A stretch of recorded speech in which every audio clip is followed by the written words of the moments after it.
Welcome back to Beauty Uncovered, sponsored by Olaplex. And today, I will admit, I was really excited when I saw you coming to this. Gunnar Deatherage. Let me tell you, I have been following you for a very long time. I'm thrilled to see you on TikTok because I am a bit of a TikTok freak. Hi, welcome. Hey, how's it going? I'm so excited to be on the podcast with you. I am really excited because aside from the fact that I absolutely love your designs, I love the patterns that you make. I love just the artistry in what you do. But I love your story and how you got into this. Hearing that you learned and you're very much self-taught and learned a lot from your grandmother, was it? It was my grandmother, yeah, that taught me how to sew. I love the tenacity in that. Could you tell us a little bit about how you kind of got into design?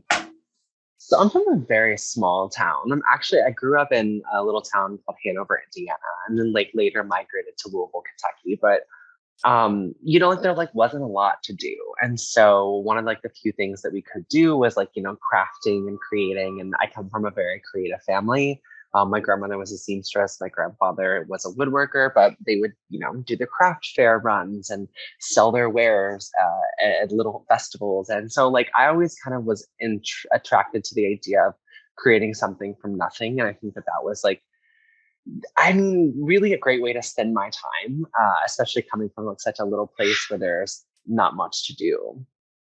I love that because it reminds me of my upbringing because I had 10 brothers and sisters, so we just like kind of took whatever we had around the house and just, made stuff. But to really, in all honesty, that is a craft without a doubt. That is something that you really have to not only learn how to do, but to show a certain degree of creativity and self-expression. Did you feel as though you had that right from the beginning? Like, I have a vision of how I do things? Well, I'm very particular as a human being. So like if I vision something like that's like it's really what I want to happen. And like if that doesn't happen, typically I like to lose my mind for a little while and then kind of circle back around. But I think I always had the idea that I wanted to create, especially from a young age. I knew I wanted more was like kind of the root of it. I didn't see an opportunity for myself in this town. Like I think I graduated with like 70 people in my class. So like think very small. And like we were like one of the bigger schools around. So Wow. small, like middle of nowhere. And I just didn't see an out for me. And like honestly, like the only thing that I saw in the world that was kind of like speaking to me weirdly was Project Runway. And like I think at a young age from when it started, because I want to say it was like going into middle school when it started. It just was something that to me felt like it spoke to me on like a spiritual and like on a creative level. And it it was a goal at that point. I don't know how it became that, but like watching it every week with my mom suddenly turned into me creating while watching it because it Oh, was good yeah. fuel to the energy. And then somewhere along the lines, I was like, well, they're doing it in an hour. Like I can do it fast too. And so somewhere along the lines that became kind of the goal. And like in a weird way, like what I thought was going to be like my ticket out of the town. Um, what I didn't really expect to happen was actually make it on the show. Oh my God. I can't even imagine. I think of that show, and they were very much about really throwing people into scenarios that were just, you sit there and you're like, what? They're going to make what out of what? Mhm. That seem like a challenge that was like, yeah, I got this, where someone that might have been like, let's say, formally trained might have a little bit of more of a difficult time with? I think that there is something to be said about coming into this being self-taught because there are shortcuts that I've created in my mind to get me from point A to point D, without having to do anything in between. And I think that not having to take these formalities, Yeah. it might have been a major part of the success of just being able to kind of adapt to it. Because like, if I look back, I don't necessarily think that my run on the show was like that tremendously successful. And I think that so much of that is because I did it when I was so young. You were very 21. good, but also, but that's the thing. I Mhm. actually, I remember you from that season. Mhm. I mean, Wow. bottom line, I remember you. So that's why I'm kind of like, admittedly, I might have geeked out a little bit when I heard that you're coming on. Because no, seriously, I remember you from that season. You had a voice. So to me, it's like, and also an out of the box thinking that I didn't see with everybody. Um, that's why I'm like, it seems so natural with everything that you're doing on TikTok and showing everybody what you do. It's the creativity is amazing. I weirdly thank you, first of all. I also feel like maybe everything like in my path has been kind of leading up to like where I'm at right now. And I know a lot of people say that, but like I did not set out to become an influencer. It was never the goal. I moved to Los Angeles about 5 years ago to work as costume design. And then when that didn't work out, I was doing set design with a company called Nomad Art and Design. And we were doing, massive music videos, like crazy runs. And like it was very gratifying because like you're working with people like Ariana Grande and Justin Bieber, but at the same time, like it's the hardest physically I've ever had to work. And so the pandemic kind of caused me to slow down again. And like I hadn't sewn in like about 4 years. I just took the time off. I was feeling like I was hitting a dead end. I wasn't getting traction. It was hard to pay my bills, if I'm honest. Like, you know, uh, it sewing wasn't doing it for me. And so when the pandemic slowed me down, I was like, well, I'll start sewing again. And I had been watching TikTok and I had seen a few people doing sewing stuff. And I was like, I can do this because it's like what I do. And, the first one I posted went viral, which was like mind blowing to me because I didn't expect it. But it just, the way that, the way I've come to create on there now is, I work very quickly. I'm still doing a dress a day kind of thing sometimes. And Wow. I think hadn't I been on watched Project Romeo growing up, seen the speed they're doing it, geared myself to be on the show, been on the show multiple times, and then I don't know if I'd be able to create and function in this atmosphere the way that I am now. I mean, that's part of the interesting thing about these journeys, right? Because I completely relate to what you're saying. I often say, like, I sometimes wonder, how did I get here from where I was? But I literally can look at little pieces of different experiences I've had all the way up to here that seem completely unrelated, but it all comes together, right? I think that, what was it that they say? In order to really seize an opportunity, you had to have been open to the journey to begin with. Oh, I love that. I haven't heard that, but I very much so agree with that. I actually find it like ironic in a way that like to be on this podcast and to be sponsored by Olaplex simply because one thing that I'm not a ton of people know about me is like I did hair for 10 years to support myself. I did Aveda for the first couple years, and then I went off solo and was working in a side salon. But like hair is truly how I supported myself in my design journey for a really long time. Wow. My mom insisted, I could not afford to go to school for fashion design when I left. And I was also, to be honest, like afraid of that. It just felt so like foreign to me, like a big jump from the small town. And I was so connected to my mom and my grandmother that it just felt weird leaving them at the time. So my mom said, well, if you're not going to go to college, you need to be able to support yourself. You should do a trade. And always done hair. I was in show choir in high school. So like every weekend I was doing all the girls' hair. And so it was a very natural progression. And so in so many ways, they just go very hand in hand for me. Yeah. It is very symbiotic in my life that they exist together. Well, not only that, I mean, God, I don't think I realized it when you were on the show. That probably played a big role in your presentation too. Oh my God. We Yeah. all know hair does have everything to do with the design of everything. Yeah. Wow. I It's never actually even thought really about it till interesting. now. Like right before I had left, even with my own, I was like, I need to do something with my hair to set me apart. And like, my mom, my favorite photo of her from when she was a kid is in the 80s. She had bleached out half of her hair white. And so right before I went on the show, I decided I was going to bleach half my hair white. So I had this Cruella de Vil thing, which kind of also played into the role that I was playing too. But Oh, yeah. to me, I was like, this will set me apart. And then also when I was able to, I struggled on the show I was a young designer. So like construction was hard for me, but I had a vision. And so I knew that if I could make it into the hair makeup room with them, I could level with him and be like, listen, like, this is where I'm going for. Let's like come up with a plan together. And so I do feel like my looks were always kind of complete because of the full beauty look that was able to encompass that.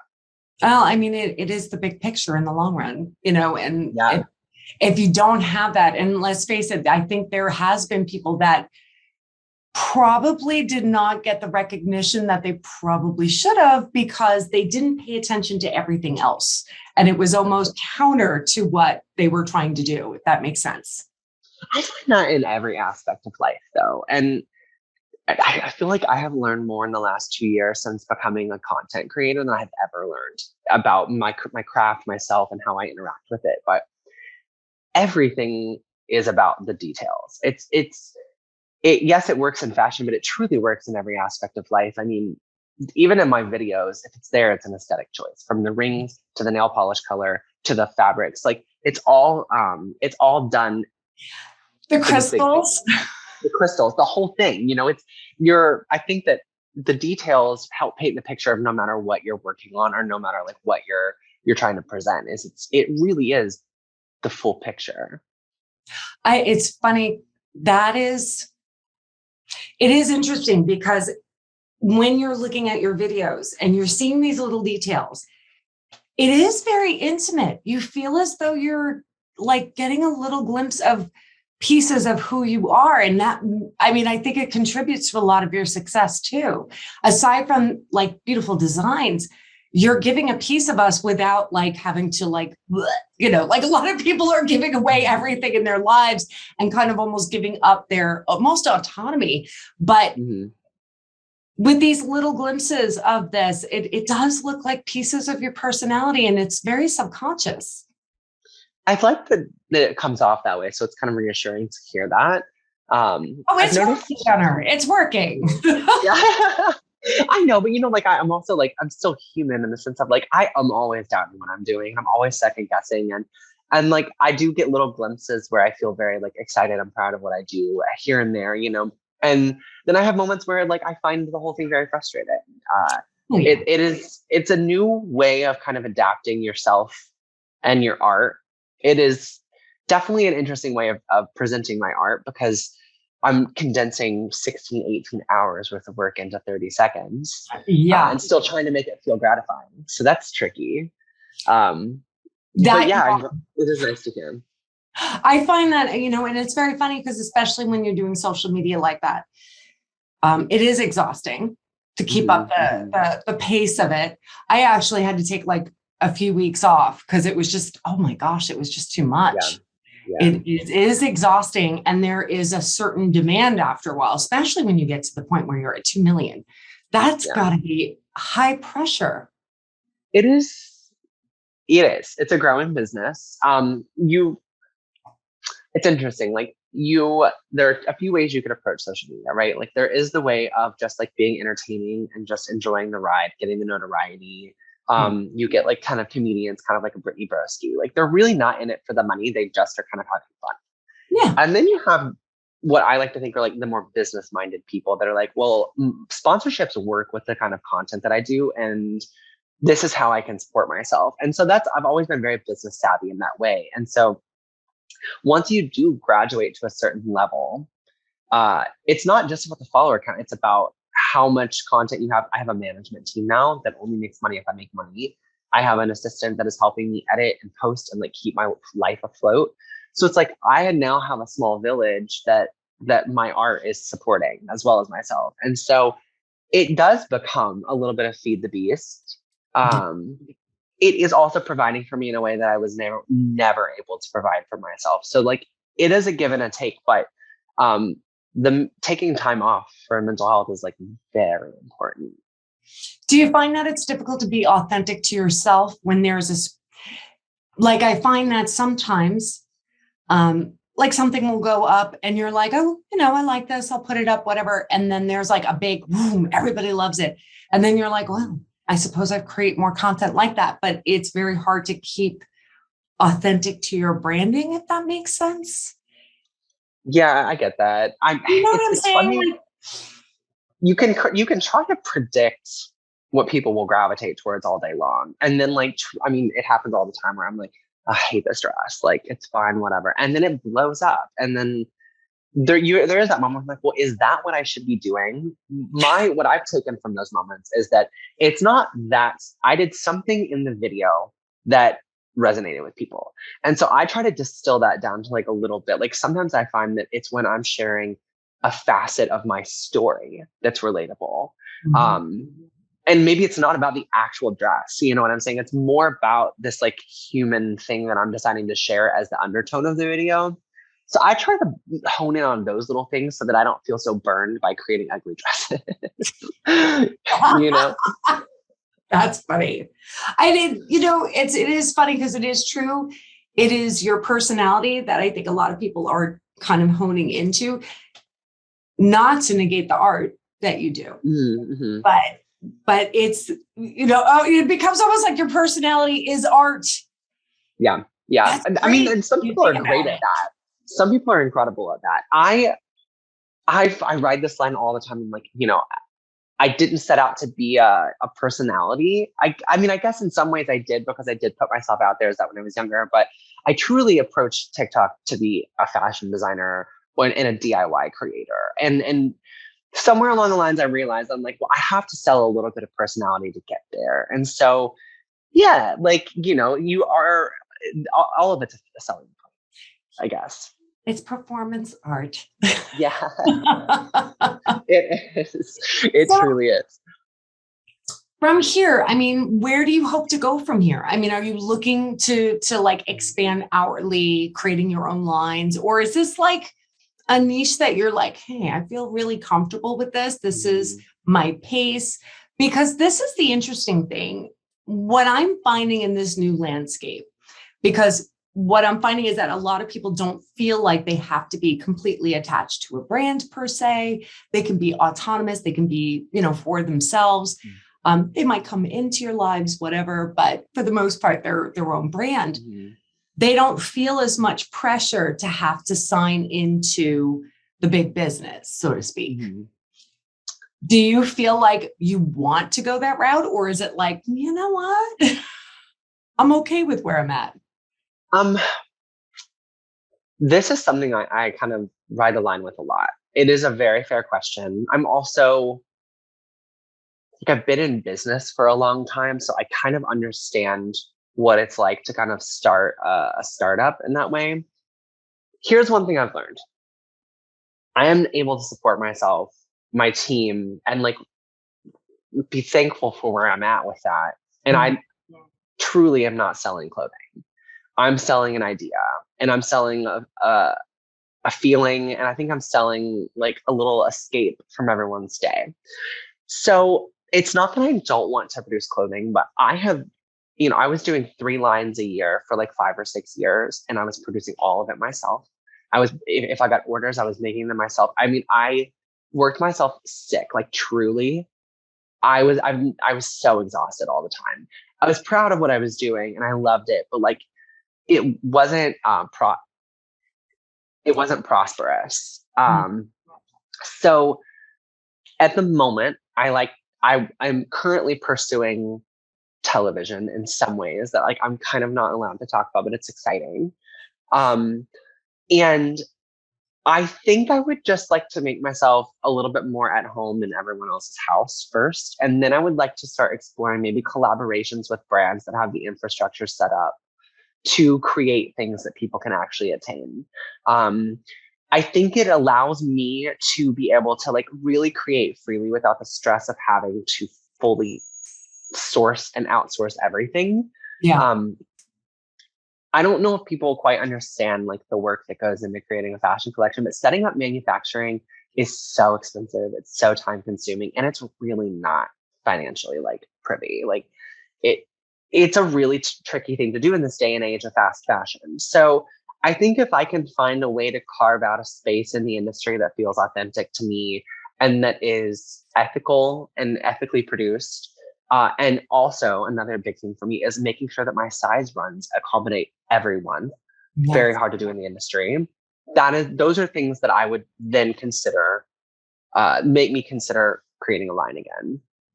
I also feel like And I wonder whether or not it would be lost if it was like in a different scale. One of the things that I've always admired is your tenacity and, so to speak, of like, a person can watch what you do and hear your story. And no matter where you're at, you can sit there, whatever it is, that field that you are doing, go, I can grow into something. You know what I'm saying? Like, it blows my mind how young you were when you first went on Project One. You had to have some like like a lot of guts to do that. But not just that. I think it's like the growth and the experiences and taking all those pieces and making it your own. I think that sometimes the world presents something that is being so easy. And I don't think you hide the fact that it wasn't easy. I mean, there is a generous amount of tenacity, I think, that does come along with that, for sure.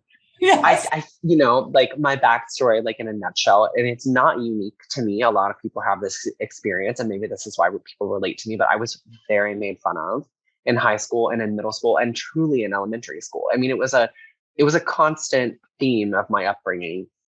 And so I feel like the tenacity was maybe rooted in a little bit of spite of needing to prove people wrong. And somewhere over the course of time that has faded away. And now it's truly just because I love what I get to do.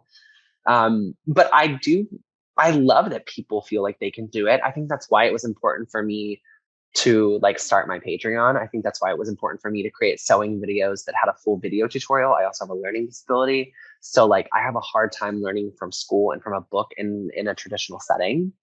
And so at an early point of creating on TikTok and YouTube, I realized that it wasn't just creating dresses, that somewhere in the undertone, without thinking about it, I was making people feel like they could also do it. And then something clicked with me that I needed to also give them the foundation to be able to do it themselves and like inspire them to be able to create. And so there is something to be said, I think, about the way that people respond to my videos and also about what they have inspired my videos to become. I also think that, again, even going back to having a learning disability, these are all things that I think for so many years, a lot of people didn't speak about such things. I mean, you did, but you didn't. I don't think that people understand the challenges that are associated with it. I love that TikTok is so great about talking about these things and bringing it to an awareness. It's almost like the time is now, like, you know, for all those pieces to kind of fall into place where there are a lot of voices that maybe before were not heard are being heard right now. I think what's cool about it is it's pulling the covers back on things that we didn't used to talk about. It's gotten rid of the idea of things being taboo. You are 100% correct in the fact that like TikTok wants to talk about it. The newer, younger generation not moving up is fearless in that way. Oh my and like, gosh. I think it's echoing. It's amazing. It's incredible. It is truly making waves. And I mean, I can benefit from it. I'm also like, I see in some ways how resistant I can be to sharing certain aspects of it. And like, it pays off because people nothing about your situation is that unique is what I've learned. It's that everyone's going through something. And like, if there isn't a willingness and openness to talk about it, someone else is probably going to benefit from also knowing they are not alone in going through something. You know, it's really funny you say that because I'm trying to remember who it was that said it to me, but they're like, oh, Danielle, you know, there's some things you just shouldn't put out there. You know, there's some things in life, you know, your trials, your tribulations, you know, you keep that to yourself, you know, and just like your inner circle, you don't put it out there on the internet.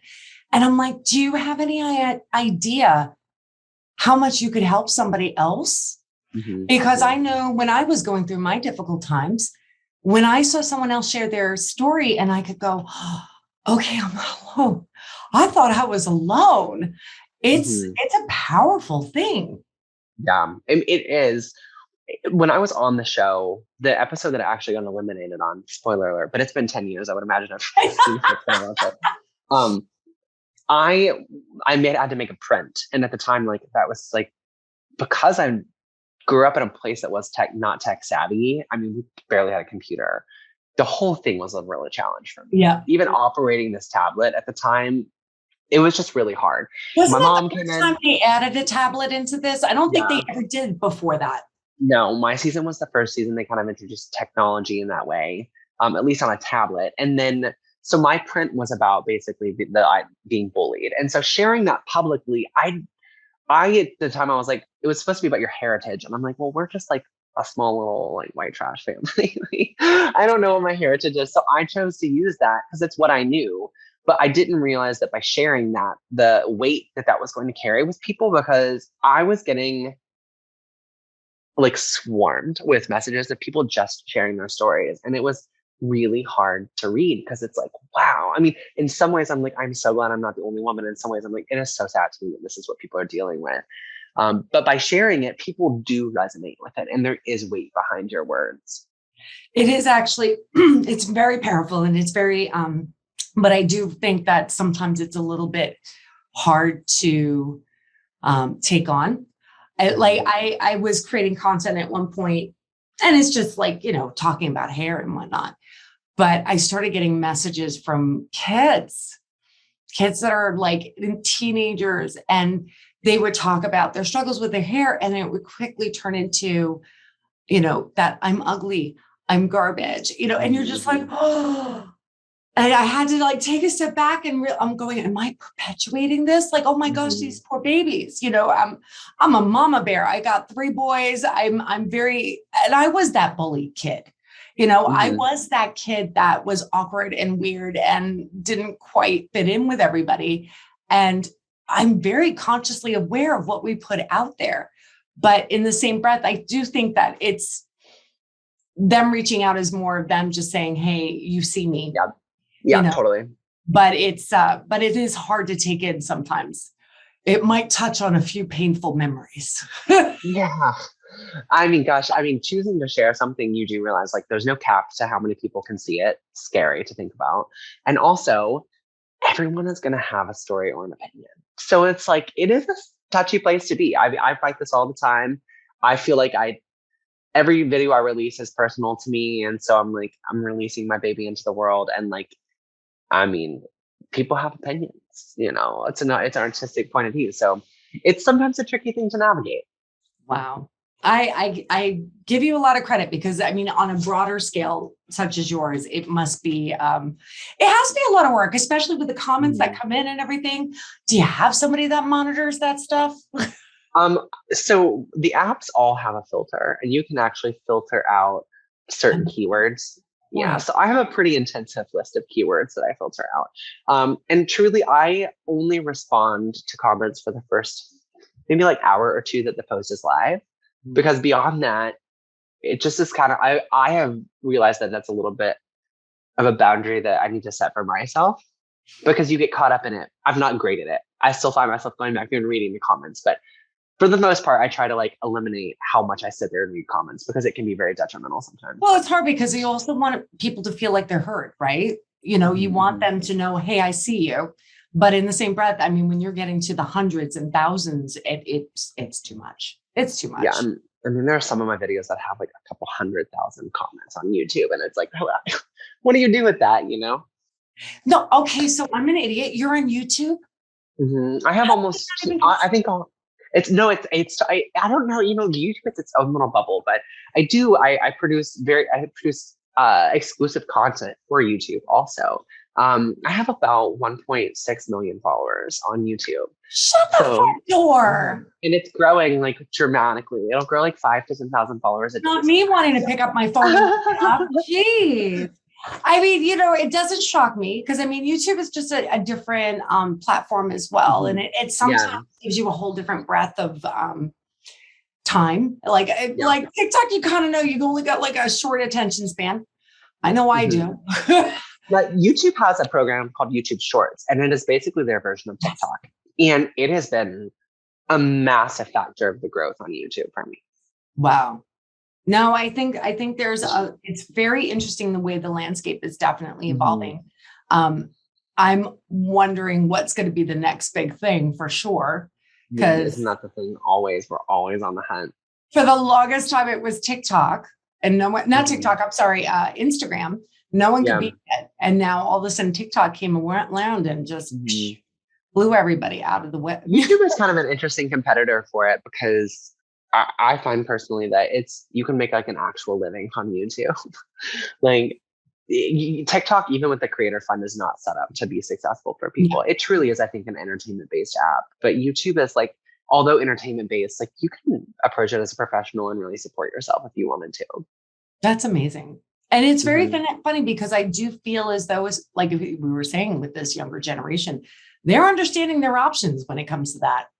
You know, they understand that that kind of creativity is an absolute possibility of an income, a revenue, and more power to them.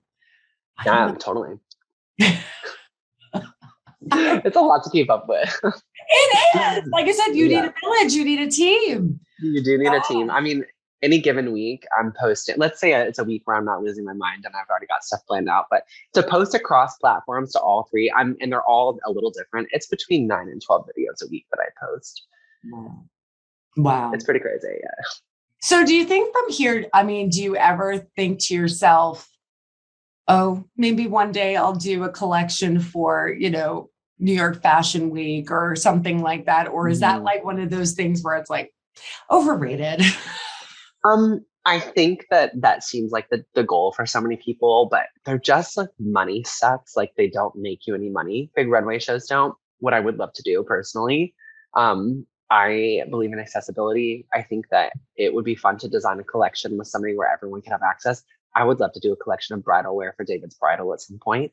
I think that a lot of people rely on David's Bridal for affordable, beautiful options. I mean, I think that from my former marriage, that was from David Bridal. That was like in the 90s, man. Yeah. Like, and it's an attainable thing because it's everywhere. Like even small towns have a version of it. So I think it could be really cool to do an exclusive line or, you know, like even a line with like a department store. But I think that I think it would just be more fun to do something like that and I can do my artistic things on the side that are just to make me feel good. But that's kind of where I would like to see things going, I think. I love that. I love that. Well, I wish you all the success in the world. Like I said, I enjoy you immensely, and I'm really excited to see all the great creations that you make. I suggest every one of our listeners to definitely go check out your content. I'm going on YouTube as soon as we're off, dude. As soon as we're off, I'm like, oh man, I can't believe I love that. You know what it is? I'm stuck on TikTok way too much. Like, yeah, I do. The listeners know I have a little bit of addiction, but I like YouTube as well. So I think we all do. Honestly. I know. It's an old school thing. I like it. Yeah, same. Quick entertainment. I know. Thank you so much for coming on and sharing your story. You are so welcome. And also, I'm going to do a little shameless plug. If anybody is looking to learn how to sew, if they know absolutely nothing, I have got a series of videos. It's almost spread out like a course where it's like bite-sized bits on my Patreon. There's like multiple different tiers of it. And then also all of my sewing patterns come in the range 00 to a 32, which equates to about an extra small to a 6XL. And they're graded on different sizes. So it's not just from one size. So they're pretty true to sizing. And they all come with a video tutorial so that you can kind of get along through it and not get stuck on something. And with being on Patreon, you can ask us anytime. We have a team of people to help you work through stuff. Okay, so I'm going to make you stay for a couple more moments because I have some questions. Because here's the thing, I do find that a lot of people are getting back to creating their own clothing again. Do you feel as though that's become more and more of a trend? Because I see it, I'm completely enthralled. It makes me want to buy a sewing machine, but I know I will never use it. It is 1,000,000% a trend. Even from the top, I'm working like directly with YouTube a lot on a lot of DIY stuff. Like I yesterday just turned bed sheets and like an old vintage 90s dress into a ball gown. And like it is a thing, and it is inspiring people to learn how to sew. It's very cool. I think people are starting to realize that clothing falls apart from the store, and that it's fun to be able to create your own things or upcycle. And so, yeah, it is 100% a trend. Back in the day, that's what I used to do. Like when we didn't have, two nickels to rub together, we used to go to like Goodwill or some thrift shops, and we would find things and then we would repurpose them. We would like sew them up. I would do everything by hand because machine kind of freaked me out.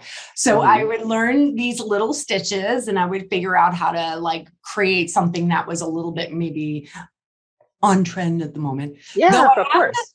I have to say my favorite thing is when you would find a designer piece that was like $5.99 and you're like, there's like, an excitement. You feel like you have to make it out of the store before anybody else. You have to get it to the counter before somebody steals it. There's a fire that comes with the thrifting when you find something. I'm telling you, I was a big thrifter. I grew up on Long Island. So, I mean, you had certain areas that you knew to go to because there was a certain demographic that was dropping off all their stuff. What part did you grow up in? We were on the South Shore. We were in Seaford, Montauk, Massapequa area. But I actually worked on the North Shore, Gold Coast. My boyfriend is from Bayville. Okay. Because I was going to say we would go to like Huntington. We would go to all these different towns that had these great thrift shops that you can like find some of the greatest stuff. All you had to find was one piece that had a designer label on it, and you knew they were sprinkled throughout because it's usually a person that had like, that's what they bought, you know? Yeah. And so when you found that one piece, you're like, don't let it. I'm on the hunt. Love it. I still have stuff that I still have like 20 years later, and it's still relevant today. So yeah, I love that about fashion. It just always comes back around. I really did enjoy that. The hunt was always a lot more fun. You should do it. Treat yourself to a little date day. Go thrifting. I'll have to do that. All right. I will give you your time back. Thank you so much. Oh my gosh, thank you so much. If you guys need anything else, let me know. I can send over anything you need. Thank you.